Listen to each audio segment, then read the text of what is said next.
She was 17 years old when she vanished from the earth, and for 31 years, this small town in Ohio kept her memory buried alongside their darkest secret. But secrets, my friends, they don't stay buried forever.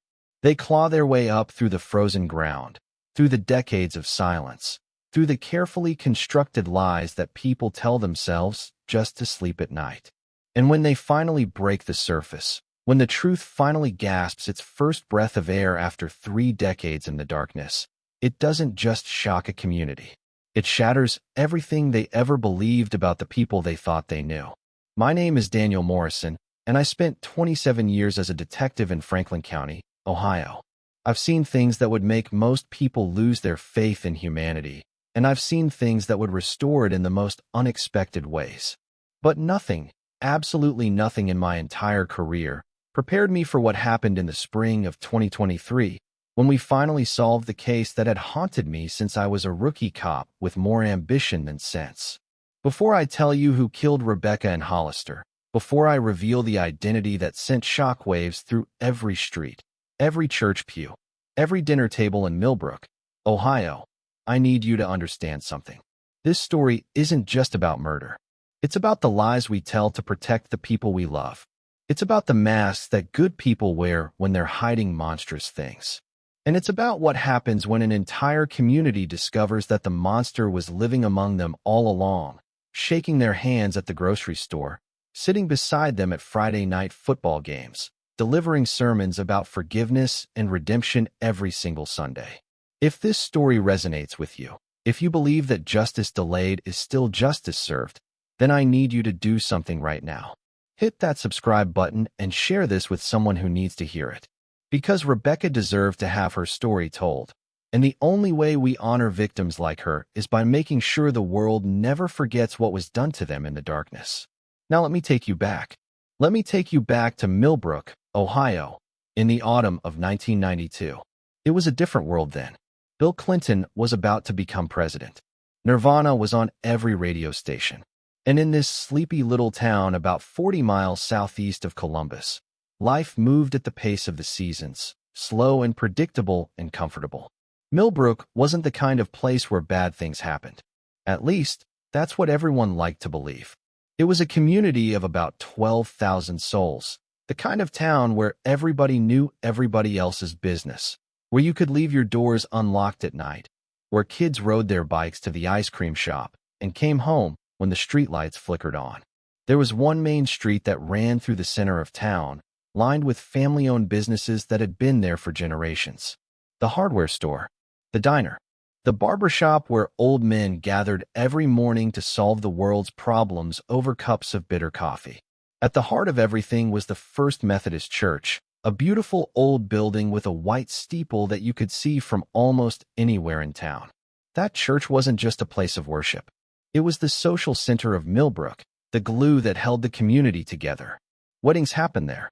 Funerals, christenings, town meetings, charity events. Everything that mattered in Millbrook somehow connected back to that church and the man who led its congregation. Pastor Thomas Whitfield had been the spiritual shepherd of Millbrook for nearly 15 years by the fall of 1992. He was 53 years old, tall and distinguished, with silver hair that made him look like something out of a Norman Rockwell painting. His voice could fill a sanctuary without a microphone, rich and resonant, the kind of voice that made you believe every word he said. He'd married couples who'd been sweethearts in high school. He'd baptized their children. He'd buried their parents. There wasn't a family in Millbrook that Pastor Whitfield hadn't touched in some profound way. His wife, Eleanor, was equally beloved. She ran the church's women's ministry, organized the annual Christmas pageant, and was known throughout the county for her apple pie, which she donated every year to the fall festival. They had 2 sons, both grown and living in Columbus, both successful, both credits to their parents' careful upbringing. The Whitfields were, by every measure, the ideal American family in the ideal American town. And then there was Rebecca Hollister. Rebecca was a junior at Millbrook High School, a girl so full of life that people said you could feel her presence before you saw her walk into a room. She had red hair that caught the autumn sunlight like fire, and green eyes that sparkled with intelligence and mischief. She was the kind of girl who would be valedictorian and homecoming queen in the same year, not because she was competitive, but because she genuinely excelled at everything she tried. She was going to be a journalist. That's what she told everyone. She wanted to uncover the truth, to shine light into dark places, to give voice to people who couldn't speak for themselves.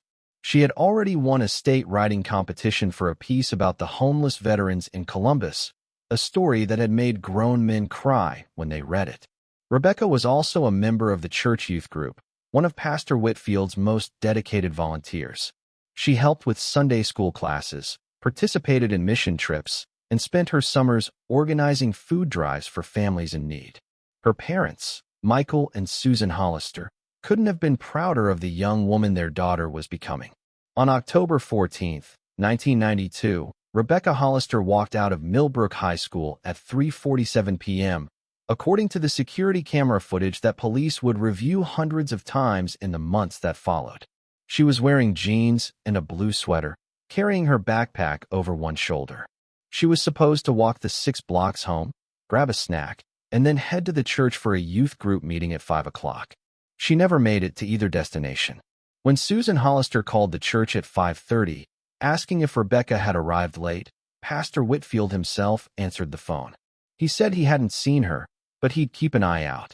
By 7 o'clock, when Rebecca still hadn't come home and wasn't answering pages to her beeper, Susan called the police. I remember that night with perfect clarity, even though I was just 24 years old, barely a year out of the academy. I was working the evening shift when the call came in. Missing juvenile. Didn't come home from school. Probably nothing. Probably at a friend's house. Probably teenage drama that would resolve itself by morning. That's what we told ourselves. We had no idea that we were standing at the beginning of a nightmare that would last 3 decades. The search began that very night. By 10 o'clock, we had officers canvassing the neighborhood between Millbrook High School and the Hollister residence. We knocked on every door, asked every question, and came up with absolutely nothing. Nobody had seen Rebecca after she left school. It was as if she had simply evaporated into the October air. By the next morning, the entire town had mobilized. Volunteer search parties formed without anyone having to organize them. Farmers brought their trucks and drove slowly along every back road in the county. Teachers from the high school walked the woods behind the football field in long lines, calling Rebecca's name until their voices gave out. The local Boy Scout troop searched every abandoned building, every old barn, every place a teenager might go to be alone. Pastor Whitfield was at the center of the effort. He set up a command post in the church fellowship hall, coordinating volunteers and providing food and coffee to the searchers. He led prayers every few hours, his powerful voice asking God to bring Rebecca home safely. He personally comforted Michael and Susan Hollister, staying by their side as the hours turned into days and the hope began to drain from their faces. I watched him during those first terrible days.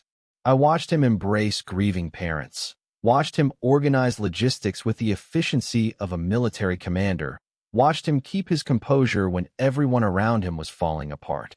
I thought, at the time, that this was what true leadership looked like. This was what faith in action meant.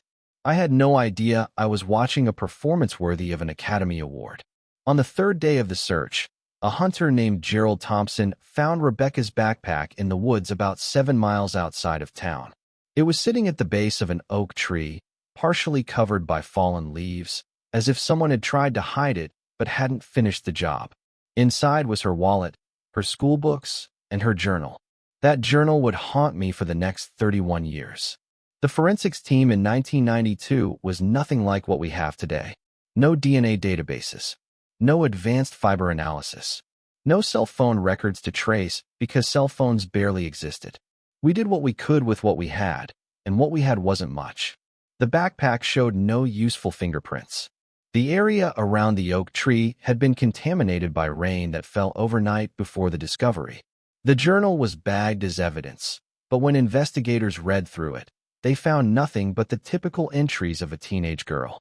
School drama, friendship troubles, a crush on a boy named Tommy Patterson who sat behind her in English class.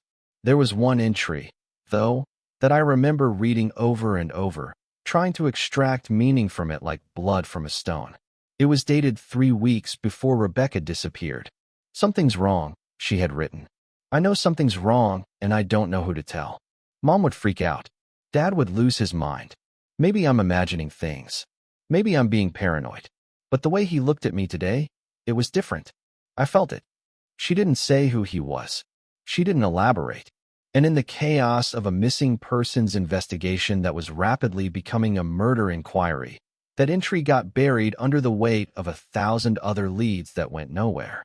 We found Rebecca's body on October 28, 1992. She was in a shallow grave in a wooded area about 12 miles from where her backpack had been discovered. The medical examiner determined that she had been strangled. There was evidence of a struggle, defensive wounds on her hands, broken fingernails. She had fought hard for her life. Whoever killed her had stripped her of her jewelry, including a small gold cross necklace that her grandmother had given her for her confirmation. That necklace was never recovered, and for years, we thought it might be the key to solving the case. We followed every lead on pawn shops, every report of similar jewelry being sold, every possible connection. All dead ends. The investigation was extensive by 1992 standards. We interviewed over 400 people in the first 6 months. We administered polygraph tests to dozens of individuals who had been in Rebecca's life. We tracked down every registered sex offender in a 50-mile radius.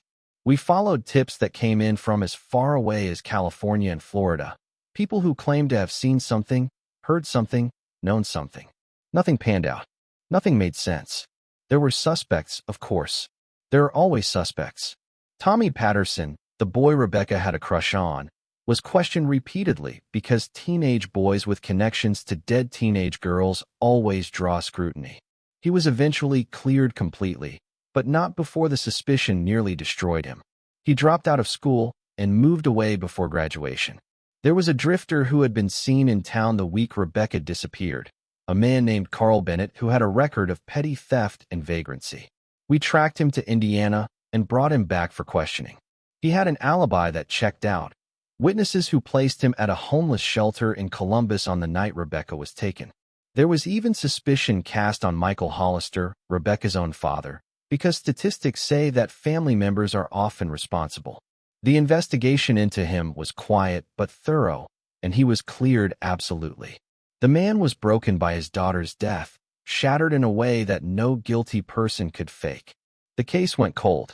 I was promoted twice over the following years, moving up through the ranks of the department, taking on new cases, solving some, failing to solve others.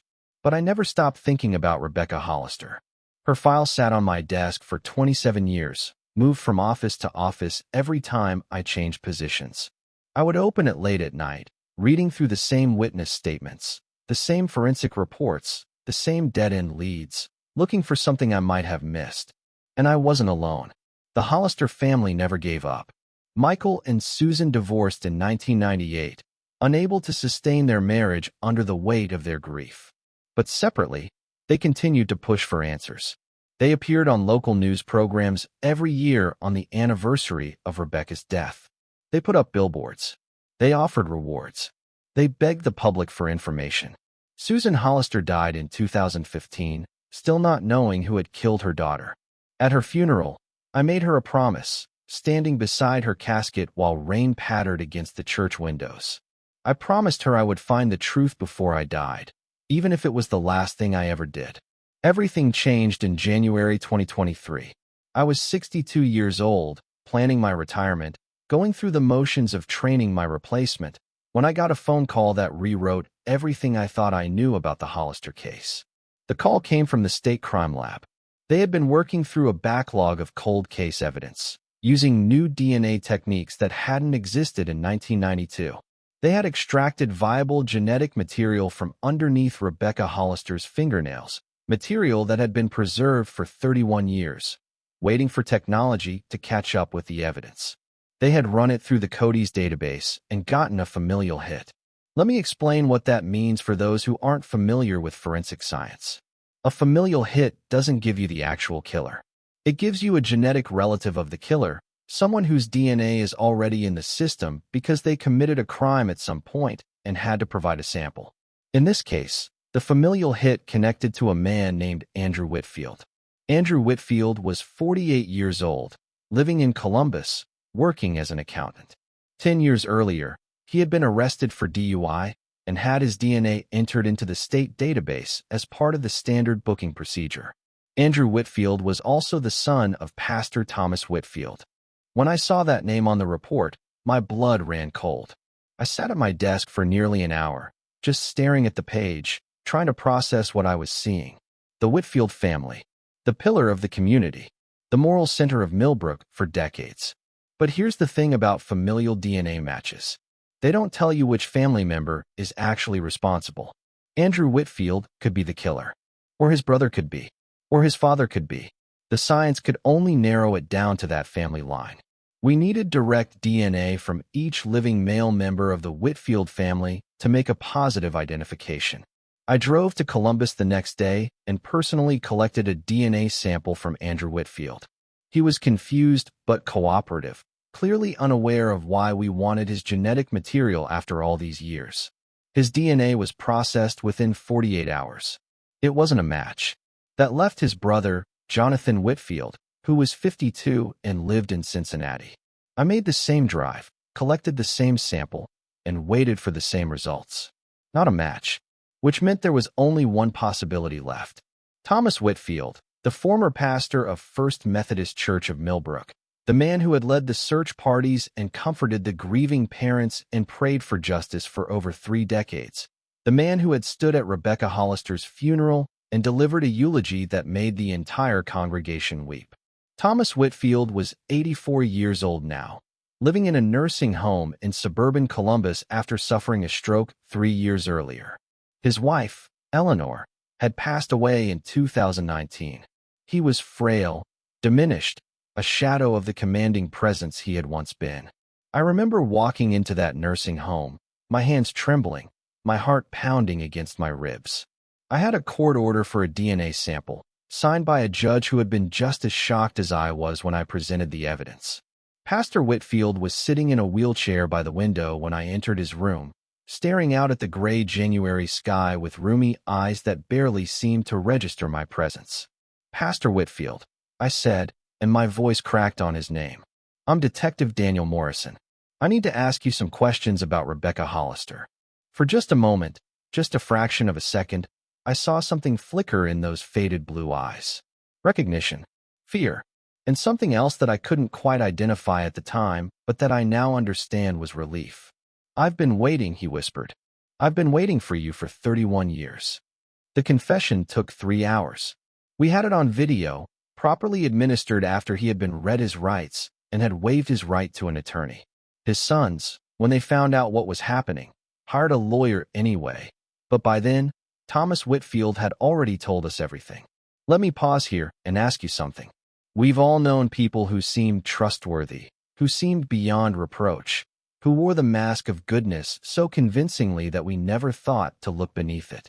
Have you ever been fooled by someone like that? Have you ever discovered that someone you trusted was hiding something dark? Drop a comment below and tell me about it, because I think this is something we all need to talk about. The story Thomas Whitfield told us in that interview room was difficult to hear. It was difficult to record. It was difficult to process. And it will be difficult for me to relay to you now, but I promise to tell you the truth, and the truth is what you deserve. Rebecca Hollister had been volunteering at the church for years. She was devoted, enthusiastic, the kind of young person that any organization would be lucky to have. Pastor Whitfield had taken a particular interest in her development, mentoring her in leadership and faith, praising her work to her parents and to the congregation. But his interest, he admitted, went beyond mentorship. He became obsessed with her. He watched her during services, during youth group meetings, during the long summer days when she helped organize mission trips. He convinced himself that his feelings were pure, that he was simply appreciating her beauty and intelligence the way any man of God would appreciate God's creation. He was lying to himself. He knows that now. He knew it then. In the fall of 1992, his obsession became unbearable. He began finding excuses to be alone with her, to drive her home from events, to counsel her on her future. Rebecca, trusting him absolutely, never suspected anything was wrong. Until October 7th, 1992. On that day, 1 week before her disappearance, Pastor Whitfield made his intentions clear. They were alone in his office at the church, and he told her that he had feelings for her, that he believed they had a special connection, that age and position shouldn't matter when two souls recognized each other. Rebecca was horrified. She was 17 years old, and this man had been a father figure to her entire life. She rejected him immediately, tearfully, and told him that she was going to tell her parents what he had said. That was when everything changed. Thomas Whitfield had built his entire life around his reputation. His standing in the community, his influence, his power all rested on the perception of his moral authority. If Rebecca told anyone what he had done, everything would crumble. His wife would leave him. His sons would disown him. His congregation would abandon him. He would lose everything he had spent decades building. He begged her to reconsider. He told her he was sorry, that he had made a mistake, that it would never happen again. Rebecca, kind and forgiving even in her shock, agreed to keep his secret for now, but she needed time to process what had happened. She needed to decide what was right. That week, the entry in her journal about something being wrong, about the way he had looked at her, suddenly made terrible sense. She was processing, trying to understand, trying to figure out what to do. On October 14th, Pastor Whitfield intercepted Rebecca on her walk home from school. He pulled up in his car and offered her a ride. She didn't want to get in, he said. She was still scared of him. But he told her he needed to apologize properly, that he wanted to make things right, and she was too polite, too trusting, to refuse. He drove her out of town, to a wooded area where he sometimes went to pray and meditate. He told her he just wanted to talk, to explain himself, to ask for her forgiveness one more time. But Rebecca had made her decision during that week of silence. She was going to tell her parents. She was going to tell the church leadership. She couldn't carry this secret, couldn't let him continue being around other young people when she knew what he was capable of. When she told him this, something broke inside Thomas Whitfield. The man who had preached about love and forgiveness and redemption for decades became someone else entirely. He attacked her. He strangled her with his bare hands while she fought desperately for her life, scratching at his arms, breaking her fingernails against his skin. He left her body in the woods, covered her with leaves, and drove home in time for dinner with his wife. For the next 3 decades, he lived with what he had done. He led the search parties, knowing exactly where her body was, watching as the volunteers came closer and closer before finally giving up and moving to other areas. He comforted her parents, embracing the father of the girl he had murdered, offering prayers for justice that he knew could never be answered. He delivered the eulogy at her funeral, speaking of her light and her potential and the tragedy of a life cut short, while her blood was metaphorically still on his hands. He continued to pastor the church for another 15 years after her death. He baptized children. He married couples. He buried the dead. He preached about sin and redemption every Sunday while carrying the weight of the ultimate sin on his own shoulders. He told us that he had come close to confessing many times over the years. When Susan Hollister died without knowing who killed her daughter, he almost went to the police. When he suffered his stroke and thought he might die, he almost called out for a priest to hear his last confession. But he was a coward, he said. He had always been a coward. He had built a life on appearing to be something he wasn't, and he couldn't bear to have the world see the truth. I killed her, he said at the end of his confession, his voice barely a whisper. I killed Rebecca Hollister because she threatened to expose me for what I really was. And I have been living in hell ever since, waiting for someone to finally hold me accountable. The arrest was made on February 3, 2023. Because of his advanced age and medical condition, Thomas Whitfield was not taken to the county jail in handcuffs. Instead, he was placed under house arrest at a medical facility, with 24-hour guard supervision, while the prosecutors prepared their case. The news broke that same evening, and the reaction was unlike anything I had ever witnessed in my decades of law enforcement. Millbrook erupted. People who had known Pastor Whitfield their entire lives, who had been married by him, who had named their children after him, who had trusted him with their deepest secrets and their most painful struggles, couldn't believe what they were hearing. There had to be a mistake, they said. The police must be wrong. Thomas Whitfield was incapable of such a thing. But the evidence was irrefutable. The DNA under Rebecca's fingernails matched Thomas Whitfield exactly. His confession was detailed and consistent with all the physical evidence. There was no mistake. I watched the town I had served for nearly 3 decades tear itself apart. Families divided over whether to believe the news. Friendships ended. Church members who had sat beside each other for years stopped speaking. Some people defended Pastor Whitfield until the very end, convinced that he must have been coerced or confused, that his confession couldn't possibly be genuine. Others felt betrayed on a level so profound that they couldn't articulate it. They had trusted this man with their children, with their vulnerable moments, with their faith itself. To discover that he had been a murderer all along, that he had stood before them and preached about morality while hiding the ultimate sin, was more than they could process. The Whitfield sons, Andrew and Jonathan, were devastated. They had grown up believing their father was a great man. They had shaped their entire lives around the values he had taught them.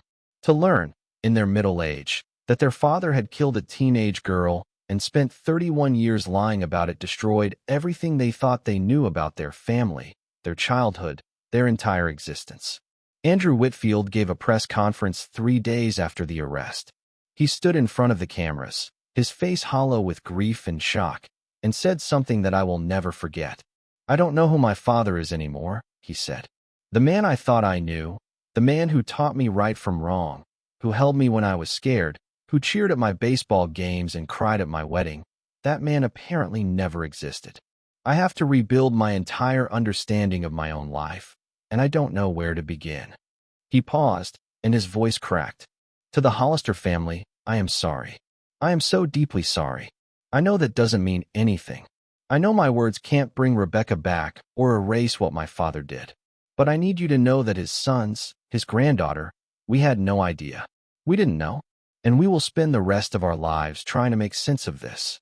Michael Hollister, Rebecca's father, watched that press conference from his home in Florida, where he had moved years ago to escape the memories. He was 78 years old now, a widower, a man who had spent half his life not knowing who had taken his daughter from him. When he learned the truth, he flew back to Ohio immediately. He wanted to look Thomas Whitfield in the eye. He wanted to ask him why. He wanted to understand how a man he had trusted, a man he had considered a friend, could have destroyed his family and then comforted him at the funeral. The meeting was arranged through the prosecutors. It took place at the medical facility where Whitfield was being held, in a small conference room with guards posted outside the door. I was allowed to observe, to be present in case Michael needed support. Michael Hollister walked into that room with 31 years of grief and rage compressed into his tired body.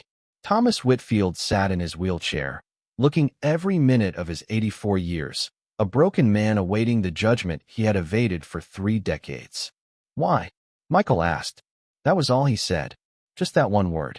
"Why?" Thomas Whitfield closed his eyes. "Because I was a monster pretending to be a man of God. Because I was weak. Because I was selfish. Because I cared more about my reputation than about your daughter's life. You stood next to me at her funeral," Michael said, his voice trembling. "You held my wife while she cried. You prayed with us every anniversary, asking God to bring us justice. I know. How? How could you do that? I told myself I was helping you. I told myself that my presence, my prayers, my support, somehow made up for what I had done.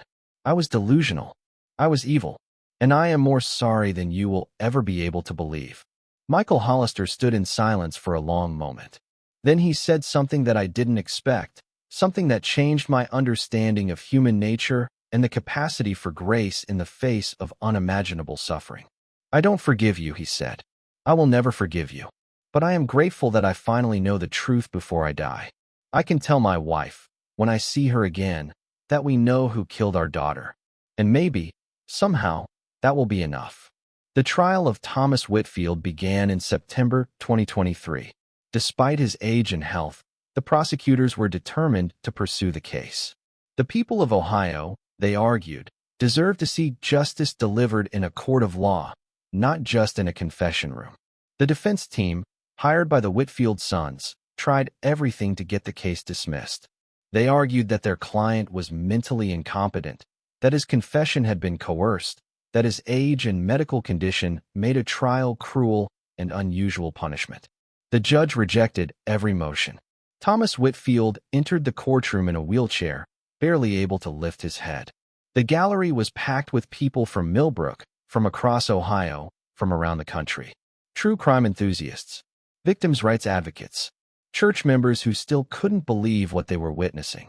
And in the front row, Michael Hollister, who had vowed to be present for every minute of the trial that would finally bring his daughter justice.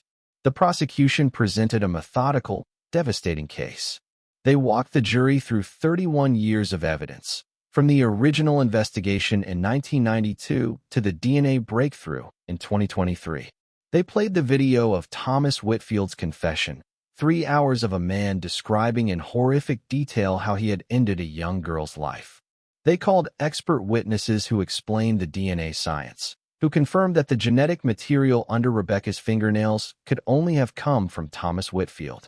They called investigators from 1992 who described how the pastor had inserted himself into the search, how he had helped with the investigation in ways that now seemed designed to misdirect and delay. The defense had very little to work with. They argued that Thomas Whitfield's confession was unreliable because of his age and cognitive decline. They brought in doctors who testified about his stroke, his memory issues, his fragile health. They suggested that perhaps he had convinced himself he was guilty when he actually wasn't, that his confession was a product of dementia rather than reality. But the DNA didn't lie. The science was irrefutable. And on the 5th day of testimony, something happened that shattered any remaining doubt about Thomas Whitfield's guilt. The prosecution called a surprise witness. Her name was Margaret Shun, and she was 62 years old. In 1985, when she was 24, she had been a secretary at the First Methodist Church of Millbrook. She had never told anyone what happened to her there because she had been too ashamed, too scared, too convinced that no one would believe her over the beloved pastor. But when she saw the news about Thomas Whitfield's arrest, something broke free inside her. She came forward, and she told her story. Thomas Whitfield had cornered her in his office after hours one evening. He had made advances, had told her that they had a special connection, had used language almost identical to what he would later use with Rebecca Hollister. Margaret had fought him off and fled. She had quit her job the next day, telling everyone she had found better opportunities elsewhere.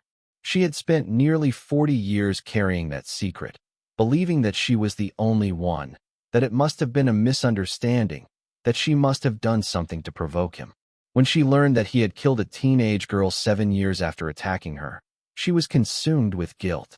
"If I had spoken up," she said on the witness stand, tears streaming down her face, "maybe Rebecca would still be alive. If I had told someone what he did to me, maybe he would have been stopped before he could hurt anyone else." Her testimony was devastating. It established a pattern of behavior that stretched back decades. It showed that Thomas Whitfield had been a predator long before he became a murderer. The jury deliberated for less than 4 hours.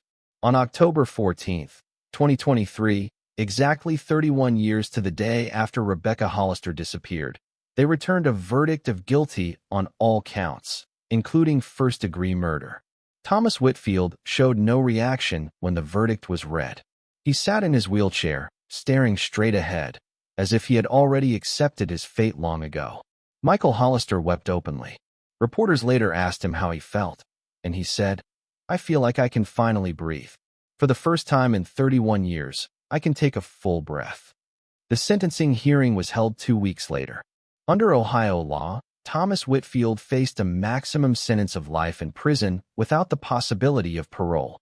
Given his age and health, the defense argued for a lighter sentence, suggesting that he would likely die soon anyway, and that imprisoning an 84-year-old man served no purpose. The prosecution disagreed vehemently. "Justice does not have an expiration date," the prosecutor said. Rebecca Hollister was 17 years old when this man took her life. She never got to graduate high school. She never got to go to college. She never got to become the journalist she dreamed of being. She never got to fall in love, to get married, to have children. Thomas Whitfield stole all of that from her. And then he spent 31 years free, living his life, enjoying his grandchildren, preaching about morality to people who trusted him.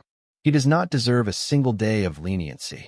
Before the judge pronounced sentence, Michael Hollister was given the opportunity to make a victim impact statement. He walked slowly to the podium, a piece of paper trembling in his hands. "My daughter Rebecca was the best thing that ever happened to me," he began. "She was smart and kind and full of life. She wanted to change the world. She believed in justice. She believed that truth mattered, that the right thing would always win in the end." He paused, steadying himself. "Thomas Whitfield took her from us before she had a chance to prove herself right. He killed her because she was brave enough to stand up to him, because she was going to tell the truth about what he really was. And then he spent 31 years proving her wrong. He showed that sometimes evil wins, that sometimes monsters go unpunished, that sometimes the people we trust most are the ones who will hurt us worst." Michael looked directly at Thomas Whitfield, who sat motionless in his wheelchair. "But here's what you didn't count on, Thomas. You didn't count on science catching up with your crimes. You didn't count on good people never giving up. You didn't count on my daughter's spirit living on, demanding justice even after 31 years in the ground." He took a deep breath. Rebecca was right. Truth matters. Justice matters. And today, finally, the right thing wins. The judge sentenced Thomas Whitfield to life in prison without the possibility of parole. Given his age and health, everyone in the courtroom knew that he would likely die behind bars within months or years. But that wasn't the point. The point was accountability. The point was the public declaration that what he had done was wrong, that he would be punished, that society would not look the other way. As Thomas Whitfield was wheeled out of the courtroom, he turned his head for just a moment and looked at Michael Hollister. There were tears in his eyes. "I'm sorry," he mouthed. "I'm sorry." Michael didn't respond. He just watched as the man who had killed his daughter disappeared through the doors, heading toward the prison where he would spend his final days. 6 months after the sentencing, I retired from the police force. 27 years of service, dozens of cases solved, hundreds of criminals brought to justice. But the case that defined my career, the case that I carried with me through promotions and failures and personal struggles, was finally closed. I visited Rebecca's grave on my last day as a detective. It's in a small cemetery on the outskirts of Millbrook, a peaceful place where old oak trees provide shade on sunny days. Her headstone is simple, just her name, her dates, and a quote she had written in her journal. "The truth will set you free." I stood there for a long time, thinking about the 17-year-old girl who had been brave enough to stand up to a powerful man, who had been killed for threatening to expose him, who had waited 31 years for someone to speak for her. "We got him, Rebecca," I said aloud, feeling a little foolish talking to a grave, but needing to say the words anyway. It took too long. It took way too long. But we got him. Thomas Whitfield died in prison 8 months after his sentencing. Heart failure, the doctors said. He was 85 years old, alone, surrounded by guards instead of family. His sons did not visit him in those final months. His grandchildren never saw him again. He died as he had lived for 31 years, isolated by the weight of his own secrets. But here's what I want you to understand about this story. It's not just about a monster getting caught. It's not just about justice delayed being justice delivered. It's about the power of persistence, of never giving up on the truth, of believing that good will eventually triumph over evil. Michael Hollister is 80 now, still living in Florida, but he's a different man than he was before the verdict. The weight that had been crushing him for 3 decades has lifted.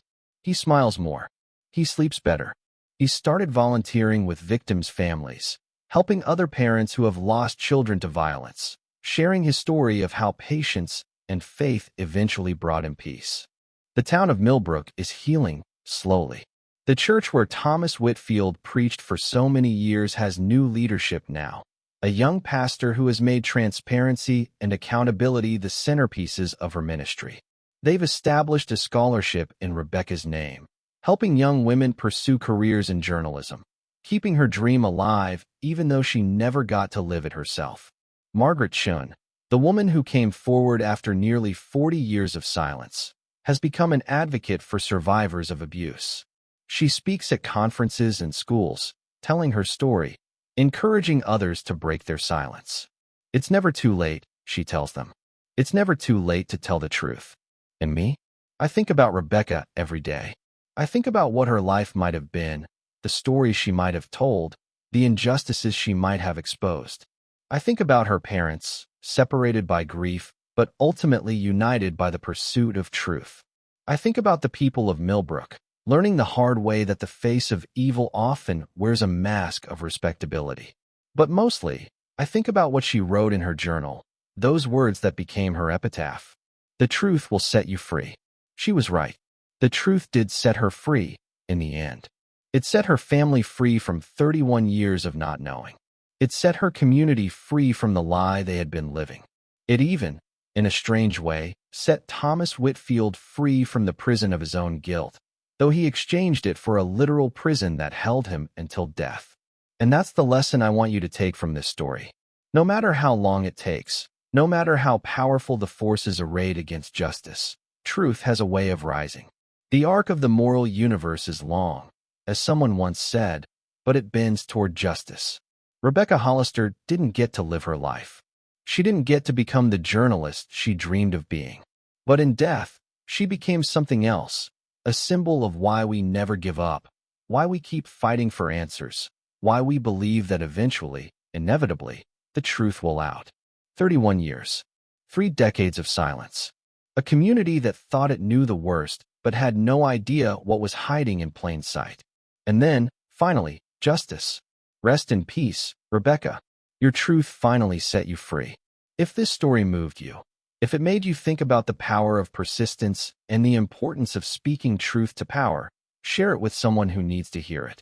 Subscribe to this channel so you never miss another story of justice served. And remember, no matter how long it takes, the truth always finds a way.